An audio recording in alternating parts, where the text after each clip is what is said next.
Hi friends, I'm Dr. Meena Shah. I welcome you in Yoga for You. Today I'm going to talk about one of the most common complaint of today's time, that is heartburn. मतलब acidity, पेट में जलन होना. और ये इतने सारे लोगों को होता है, इतना सारा एंटासिड्स बिकता है over the counter. Millions of pounds, millions of rupees worth of medicines are sold for heartburn. तो उसके बारे में तो मैं आपको नहीं बताने वाली हूँ. मैं आपको बताने वाली हूँ कि आप क्या कर सकते हैं हार्टबर्न कम करने के लिए. कौन सी स्पेसिफिक एंड प्रैक्टिकल टिप्स है जो आपको हार्टबर्न और एसिडिटी कम करने में हेल्प कर सकते हैं. चलिए इसके बारे में आगे जानते हैं. सबसे पहले तो जान लीजिए कि जो हार्टबर्न ट्रिगर करता है वैसे खाने आप कम खाएं. वैसे क्या क्या चीज़ें हैं जिससे हार्टबर्न ट्रिगर होता है, जैसे caffeinated drinks and cold drinks, फिर अल्कोहल, बहुत तीखा खाना, फिर raw onions, tomato sauce, vinegar, ऐसी काफ़ी चीज़ें हैं जिससे हार्टबर्न एग्रावेट होता है और उससे आप अवॉइड करें.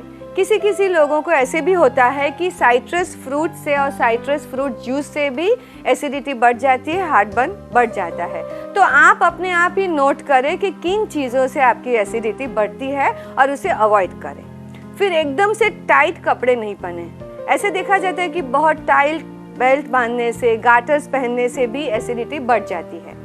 रात को देर से मत खाएं, क्योंकि जब आप रात को देर से खाते हैं और जब डाइजेशन एकदम स्लो डाउन हो चुका है तो आपको एसिडिटी, बर्निंग और हार्टबर्न बढ़ेगा.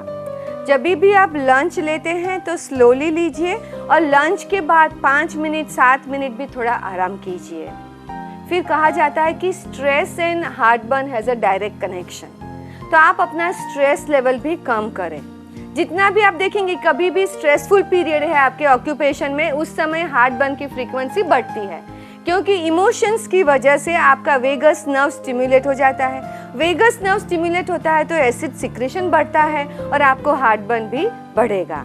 फिर एक प्रैक्टिकल सोल्यूशन ये भी है कि अगर रात को आपको हार्टबर्न ज़्यादा होता है तो आपका head end of the bed है उसको थोड़ा सा ऊंचा कर दीजिए, अबाउट 4 to 6 इंचेस. वहाँ पे आप वुडन छोटा सा प्लैंक रख दीजिए ताकि वो थोड़ा ऊपर हो जाए.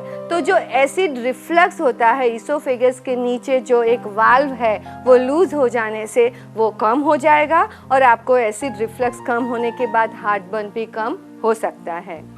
कोई लोग इतनी एक्सरसाइज करते हैं और इस तरह की एक्सरसाइज करते हैं स्टमक की कि जिसकी वजह से आपको हार्टबर्न बढ़ सकता है. तो find out from your exercise instructor कि which exercise aggravate your heartburn and avoid doing them. तो उससे भी आपको फ़ायदा हो सकता है. फिर आप एंटासिड्स भी ले सकते हैं, मगर ओवर द काउंटर एंटासिड आप लेंगे तो उस समय तक हार्टबर्न कम होगा, मगर वो परमानेंट सॉल्यूशन नहीं है.